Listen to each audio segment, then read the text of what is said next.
A mother slipped a tiny camera into her son's backpack when he suddenly refused to go to school, but what it captured left her stunned. Daniel had always loved school, coming home every day with stories and laughter. But after moving to a new school called Westbrook Academy, everything changed. He became quiet, avoided eye contact, and started making excuses to stay home. When the school explained that it was just a big adjustment and that his new teacher had a naturally loud voice, his mother Claire wasn't convinced. Daniel's spark was fading more each day. One morning, Claire tucked a small recording device deep inside his backpack. Daniel didn't know it was there. When he came home that afternoon, she unzipped the bag, pulled out the device, and hit play. What she heard made her heart stop. Claire sat at the kitchen table after midnight, staring at the little recorder as if it might speak again on its own. The tea beside her had gone cold. The house was quiet in that way that makes every small sound feel loud. The boiler clicked. The fridge hummed. A fox barked somewhere down the street. Michael sat opposite her with his hands around his mug even though he wasn't drinking. Between them lay the device that had turned their whole week upside down. Claire pressed play again. At first it was harmless. Chairs scraping, children chattering, the pencil rolling on the floor. Daniel's soft voice saying, "Yes, miss," and "Sorry, miss." Then the teacher's voice cut through too slow. "Are you deaf? Shut up. That's common sense." It wasn't firm, it was cruel. The kind of tone that makes your shoulders rise by themselves, like you can hide your neck from it. Claire pushed the recorder away as if it burned. Michael finally spoke, his voice low. "We can't send him back into that. Not another day." Claire nodded. She felt anger, but also guilt. She'd told herself he just needed time. New school, new routines. But while they asked him to be brave, he had been sitting in that classroom shrinking. They checked on Daniel. He was asleep, hair messy on the pillow. Toy cars lined neatly under the radiator. He still looked so small. Claire pulled his duvet to his shoulder and lingered there too long. Neither of them slept much. Claire lay awake, picturing the school office, the head teacher's face, the teacher's voice. Her heart beat like a drum. At 6, the alarm went off. The pavements were wet from rain. Daniel padded into the kitchen in his socks, glanced at the cereal box, then at his mother. "Do I have to go today, Mom?" Claire crouched eye level. "We're sorting it, love. You're not going back in there today." Michael called in to work. Claire did the same. They ate breakfast quietly. Daniel's eyes darting toward the school bag in the corner. Claire reached across the table and squeezed his hand. "We've got you."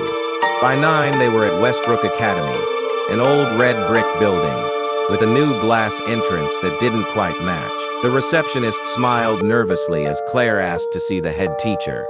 Mr. Bryant, carrying a file under his arm, greeted them with that careful school voice that never sounds natural. Claire told him everything. The change in Daniel, the tears, the record. Her throat went dry as she set the device on the desk. He looked at it like it was a beetle. "I must make you aware that we cannot accept covert recordings as evidence. It's against policy. So you won't listen? Not even to check?" Claire's face flushed hot. "I'm not dismissing your concerns," he said. "But there is a process. We can move Daniel to another class while we arrange observations." Michael leaned forward. "Who will observe? When? What happens in the meantime?" "Within the fortnight," Mr. Bryant promised, repeating words like procedure and policy. Claire imagined 2 more weeks of Daniel begging not to go, and felt something harden inside her. They left with a promise. Daniel would switch classes that afternoon. In the car, Claire stared out of the window. "I know it helps him," she said softly, "but it doesn't help the ones still in there." That morning they took Daniel to the park instead. He ran, climbed, slid, until his cheeks glowed pink. He smiled at Claire for the first time in days. She tucked that smile into her heart like treasure. At home, when Daniel was drawing, Claire opened her laptop. She wrote a post in the parents group. No names, no recording, just the truth. A teacher whose voice made children shrink. A child who begged not to go. Within minutes, replies came. Parents admitting their children had cried before school. Feigned stomach aches, whispered at home. Some had moved schools entirely. By lunchtime, a petition was live. Dozens signed. then hundreds. That afternoon, Daniel met his new teacher. The classroom was bright, filled with books and color. The teacher crouched to his level, speaking warmly, showing him where the space books lived. For the first time, his shoulders eased.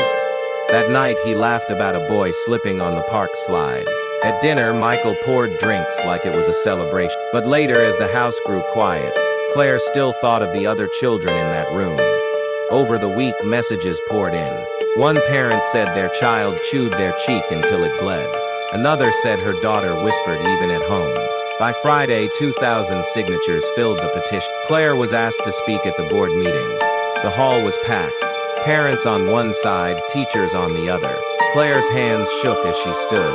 "Our child begged not to go to school," she said plainly. "He's better now, but children are still in that room." Some parents cried, but when the board spoke, the verdict was crushing. The teacher would not be dismissed, only coached. A note added to her file. Walking home, Michael put his arm around Claire. She bit back tears, unsure if it was the decision or the kindness of a stranger letting them cross the road. But Daniel came home with a drawing of the solar system. His new teacher laughed with the class, gave out rocket stickers. He laughed at his own jokes again. Slowly, his light returned. Weeks passed. He hummed, brushing his teeth, laid out his uniform himself, even asked to bring books to school. Claire answered parent messages late at night, offering simple words, "You're not alone, you deserve better." Mr. Bryant later confirmed outside advisors would observe lessons. Training would follow. Claire nodded politely, but knew trust wouldn't be rebuilt overnight. Ordinary life crept back in. Pasta at dinner, football in the park, a hug at the school gate, so fierce it nearly knocked her over. Claire treasured each piece of normality. When Daniel whispered one evening, when she shouted, "My stomach hurt," I tried to be small. Claire held him close. "You never need to be small for anyone," she said. The petition made the local paper. The school replied with standard lines. Claire ignored the noise online, packing Daniel's lunch instead, tucking in a note, "You've got this." Months later, Daniel laughed louder, built rockets from Lego, got icing on his jumper at a birthday party. Sometimes, passing the old classroom, he squeezed Claire's hand tighter. She never told him to be brave. She just said, "I'm." One rainy morning, Claire stood under an umbrella at the school gate. The teacher walked past, stiff and silent. Claire looked up at the window of Daniel's new classroom and saw him bent over his work, safe. That night at dinner, he told them Jupiter had storms that lasted centuries, called the Great Red Spot. "Beautiful and dangerous," he said. Michael smiled. "Sounds like life." When Claire lay in bed, she didn't picture the recorder anymore. She pictured Daniel's grin, his shoulders steady, his arms flung wide in sleep like a starfish. They hadn't won everything, but Daniel was safe, and after everything, safe felt like a gift.